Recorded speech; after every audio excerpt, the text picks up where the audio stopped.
All right, back with you on the Bronx Buzz. I am very excited about this segment.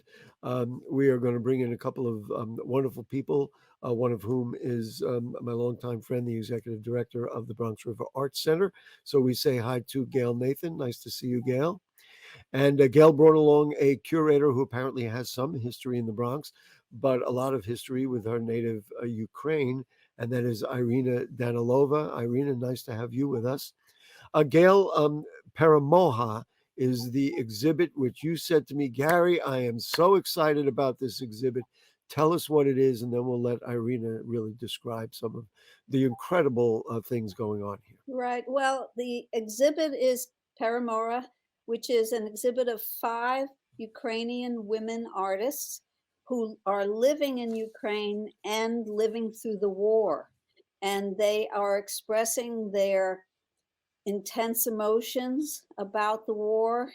Their pain, their anguish, and everything that they're living through in artworks. And Irina invited them to do a show.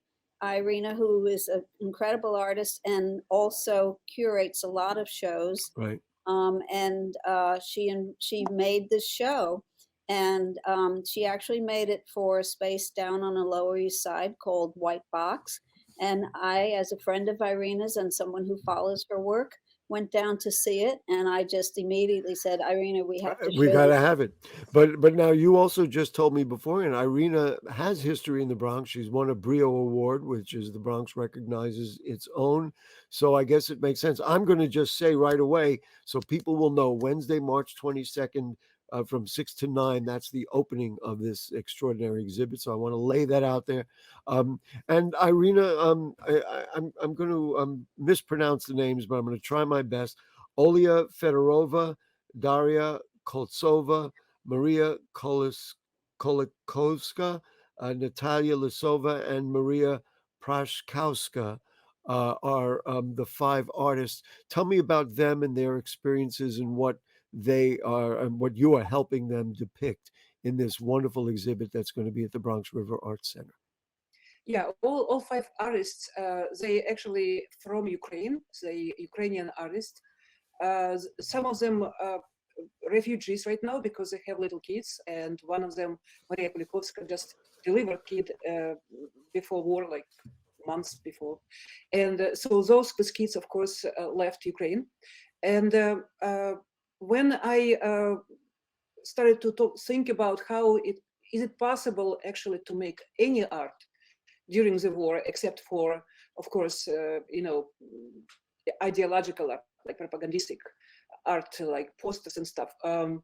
I was actually trying to see what artists doing in Ukraine, because they are already 9 years in a war, in a kind of smaller scale war, and now they are in a full-scale war. So yeah, I would say 9 years of struggle and 1 year of a full-scale attack and war. It's just horrible.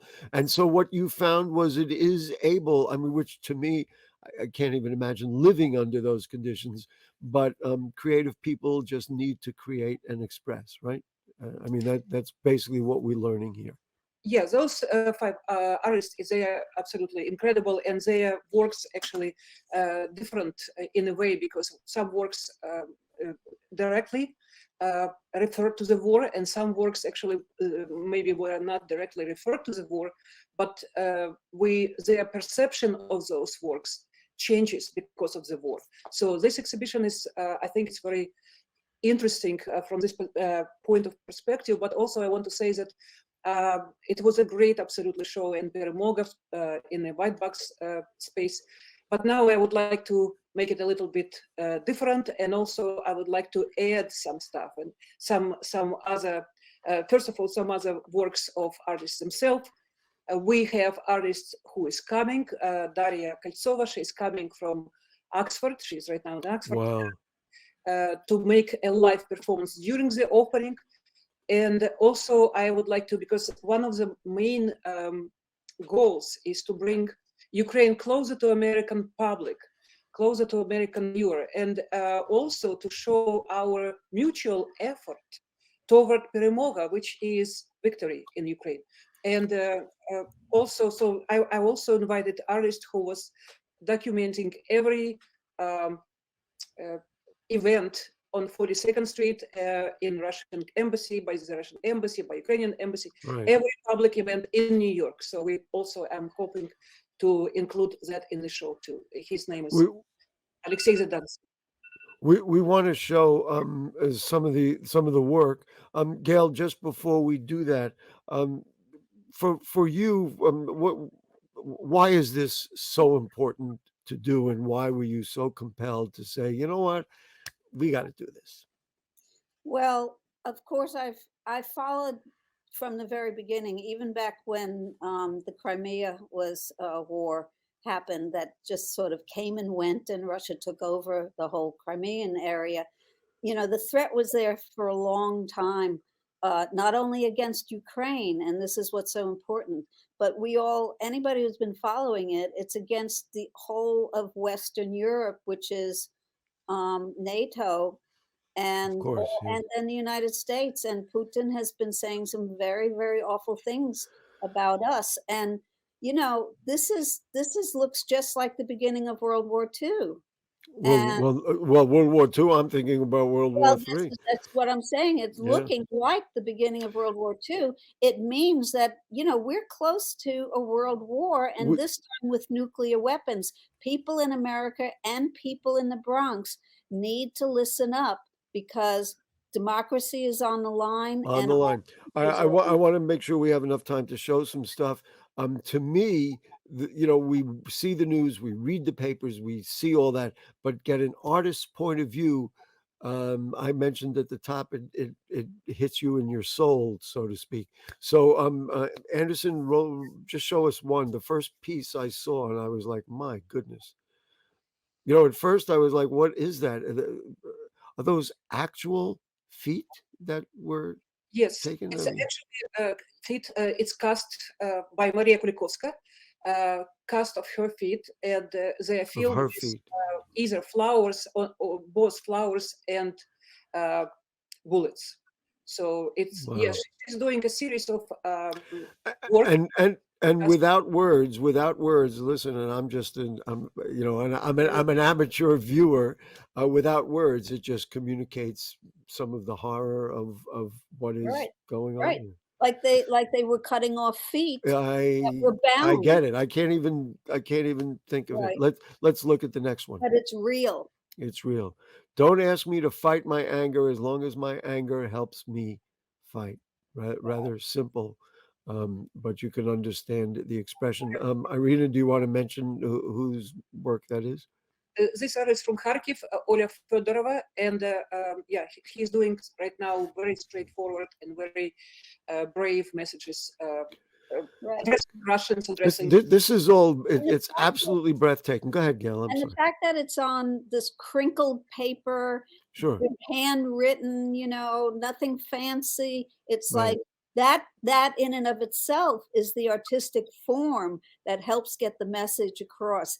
That it's like out of urgency, and maybe it was, you know, crumpled up so that the army couldn't see it. The Russians But couldn't see the it. passion and the strength comes through. That, in Right. other words, it's Exactly. going to help me to fight.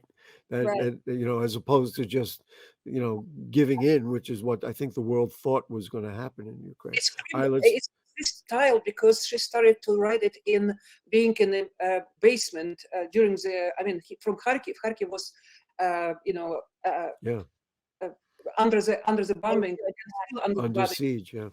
Yeah, and it was since from the first day one, and a lot of you know, Well- explosions there. So she was hiding, and she was started in that what paper is crippled. So she's keeping the same style as she was.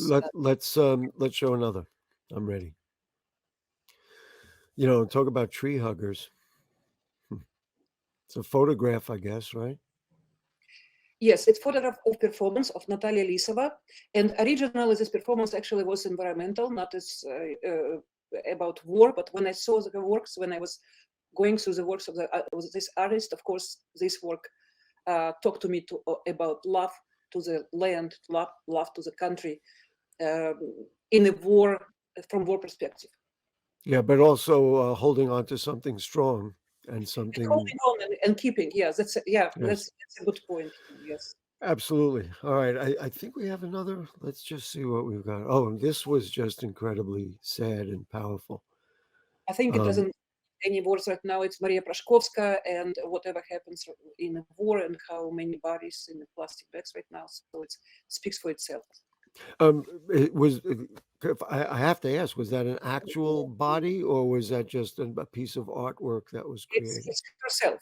She put Form- herself into this plastic. Gail, how many pieces are going to be on display? Oh, I don't know. Ask her. 10, I mean, 20? Oh, Irina, how many? it's a phenomenal show, and now she says she's expanding. So I don't know. Uh-oh, so be more. Yes, Irina, how many? Do you want to tell us how many pieces? we need space. No, Listen, the Bronx River Art Center, Space. she's got the space. how many we could accommodate, I am not sure, but it's it's a lot of species. It's at least And Probably at least 30, I'd say, right? 30. just before we run out of time, Irina, what is it that you would like the people of the Bronx and the world really to get out of this exhibit when they see all these incredible images? just basically support and be staying strong and defend our democracy in the field of Ukraine. Right now, our democracies fight for our democracy in Ukraine. So Yep. support, feel strong, be brave, and If if Ukraine falls, the next country is Poland, and the next is, Yeah, of course. he wants the entire he wants to go back to the Soviet bloc, and then that's all of Europe. And Gail, so, the final word here. How does this fit into your vision of the Bronx River Art Center? And aside from the classes and aside from everything else that you do, why is this exhibit important to you as within this institution? well, full disclosure, I'm of Slovakian heritage, Oh, I never knew that. which is and Russian. And the part of Slovakia when my grandparents were there it was part of Ukraine, was Ukraine at that time. So there's a Of course, personal I'm side to aware it. of that. Right. It's my Wow. culture. It's my, and how does it fit in? Well, first of all, we've always been somewhat eclectic in what we do and show, but of course today there's a lot going on about cultural identity with the African Americans and Black Lives Matter, which we've already done a couple of shows Right. about, and then Latinx. And this fits in there. Listen, we got to run. Gail Nathan from the Bronx River Art Center, thank you so much. Irina, thank you so much for your work. We want to see as much of it as we can. Ladies and gentlemen, the announcement is the opening reception Wednesday, March 22nd from 6 to 9. Look up the Bronx River Art Center. It's just one of the great places in our borough. And with this exhibit, you can see why. Thank you both so much for joining us in the Bronx Buzz. Thank you, Gary. Thanks so much for Okay. helping us get the word out. The word is going to be out. We're out. And that's it. We are out. We will see you all next week on, guess what? The Bronx Buzz. Good night. Stay safe. Thank you so much.